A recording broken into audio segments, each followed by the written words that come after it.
Hi, everyone. Hello. We continue in Crisis of Conscience. Ray is telling us his adventures as a special pioneer in his early life. So we're still in the 40s at this point, so he's about 20. In 1944, an invitation came to attend a missionary school, the Watchtower Bible School of Gilead, for a 5-month course. Upon graduation, and while awaiting a missionary assignment, I spent a year and a half in traveling work, visiting congregations in a circuit that took in the state of Arizona and a large section of California. When visiting congregations in the San Diego, California area, I spent 5 years at Beth Sarim, meaning House of Princes. This was a large home built by the society and said to be held in trust for the faithful men of old, from Abel onward, and to be used by them upon their resurrection. Judge Rutherford, who had some lung problems, spent the winters there during his life. I recall that the place gave me somewhat of a sense of unreality. San Diego was a nice city. The home was a fine upper-class residence. But I could not see why the men I had read about in the Bible would have any interest in being placed there. Something did not seem to fit. And then there's a footnote where he says, not many years later, Beth Sarim was sold. The belief in the return of the faithful men of old before Armageddon was also set aside. So it's like one of these light bulb moments that he doesn't take heed to. Yeah, he doesn't react to it in a strong way, does he? But it's disturbing him. Yeah. Assigned first to France as a missionary, I was unable to go due to the refusal of my draft board to grant me permission to leave the country. Then I was assigned to the island of Puerto Rico. Before leaving in 1946, Nathan Knorr, now president of the society, Rutherford having died early in 1942, talked to a group of us, all young men being sent out to do supervisory work in different countries as branch overseers. So this was a new development at the time, this idea of a branch oversight. Among other things, he strongly stressed that if we wished to remain in our missionary assignments, we should avoid anything that might lead to courtship and marriage. The policy was loss of singleness means loss of assignment. And then there's a footnote to that. It says basically the same rule applied at the international headquarters and all branch offices in the mid-1950s. However, this rule was changed. Knorr himself married.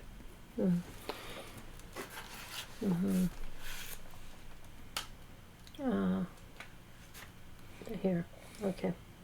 In Puerto Rico, it was not long before our missionary home group in San Juan consisted of one married couple, 7 young girls in their 20s, and me, all living in a 2-story, 6-bedroom house. Though I followed Knorr's counsel and kept very busy, sometimes conducting more than 15 home Bible studies a week, the announced policy on marriage and the circumstances in the close quarters of the home created pressure that wore even more heavily on me. Yeah. One can imagine. I mean, I know how it works with 6 guys living with 6 guys, and you know how it is to 5 girls living with 5 girls. Yeah. How about six girls and one guy? Yeah. Yeah. There's 7 girls. 7 in their girls. 20s. Oh, 6. Sorry. Yeah, my goodness. Anyways, bouts with dysentery, then a typhoid infection with its gripping pain and passage of stools of blood, and later a case of infectious hepatitis did nothing to help. I worked in the office right through the cases of dysentery and typhoid infection and was off only 1 week as a result of the hepatitis, though I felt so weak I could hardly climb the stairs to the office. After 8 years, the combined strain brought me near to a nervous breakdown. Upon writing the president, I was relieved of my branch responsibilities. I had not requested this, and was given the option of returning to the States to do traveling work there. I asked to be allowed instead to remain in my assignment in Puerto Rico, and was transferred to another town. Though the town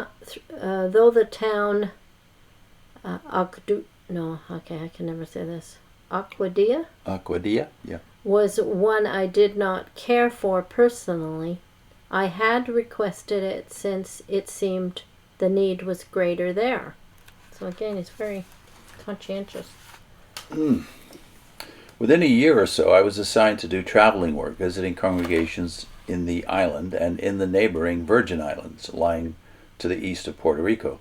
An added feature was that periodically the society asked me to make trips to the Dominican Republic, where the work of Jehovah's Witnesses had been banned by the government of dictator Rafael Trujillo. The purpose was primarily to smuggle in copies of the Watchtower literature, to which he has a footnote. Though of medium height, my average weight while in the Caribbean was only 117 pounds. I could place several magazines around my body beneath a double set of undershirts and slip an opened 384-page book inside my shorts and still look normal. The only problem was that while seated on the plane, the corners of the open book cut into my thighs, causing some discomfort. My goodness. I did so, that is, smuggle books, a number of times, and then in 1955 was asked to try to deliver a petition personally to the dictator. Knowing that people who incurred with his disfavor had a way of simply disappearing, I accepted the assignment with a measure of apprehension. Arriving in Ciudad Trujillo, now Santo Domingo, I sent a telegram to the Generalissimo, presenting myself solely as a North American educator with information of great importance to you and your country. I remember writing letters to foreign countries like this. Yeah. Statements. The interview was granted at the National Palace, and I was able to deliver the petition into his hands. Footnote again, the Generalissimo received me in full uniform with all his medals, many, if not most, of these being self-bestowed. When he found out what my mission actually was, the interview ended fairly soon.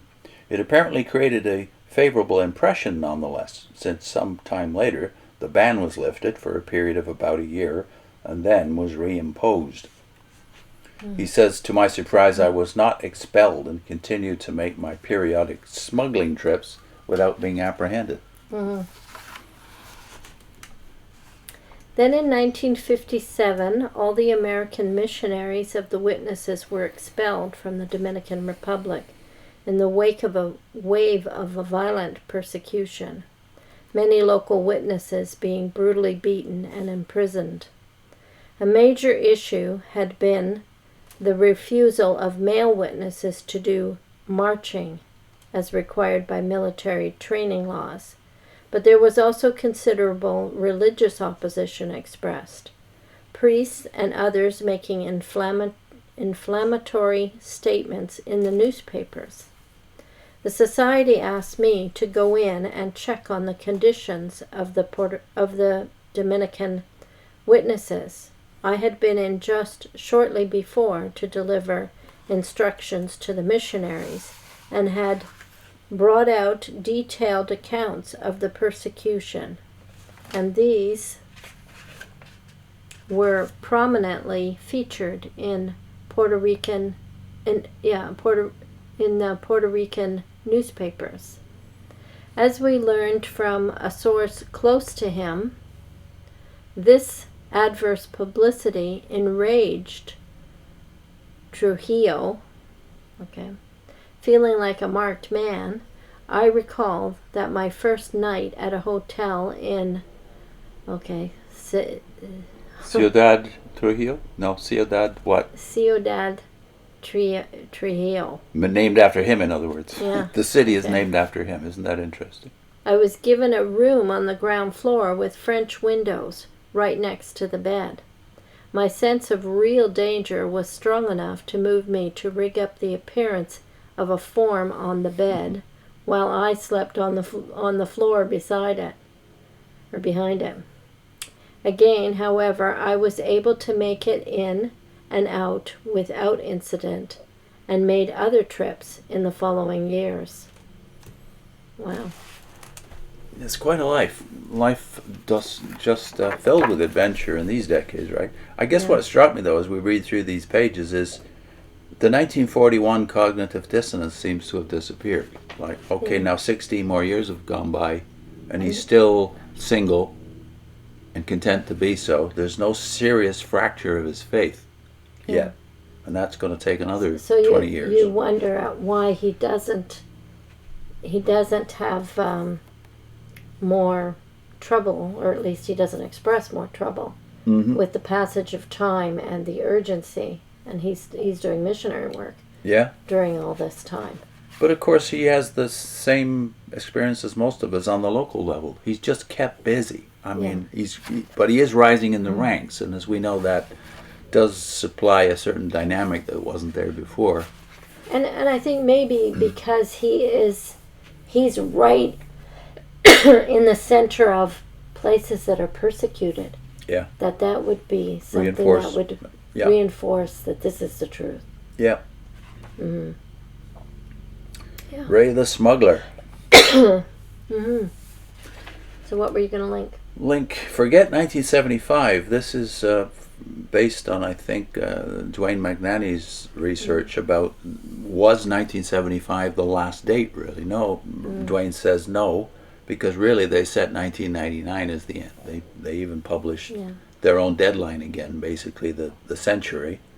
And by 1984, they are saying forget 1975, and they're doubling down on their prophetic status, calling themselves the Amos class, and we know how many classes they've been over the years. So you just keep seeing this repeated every time one fails. They just give another one, and then another one.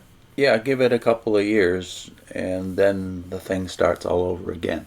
But always pressing that it's only months, years, shortly, soon. You hear it over and over again.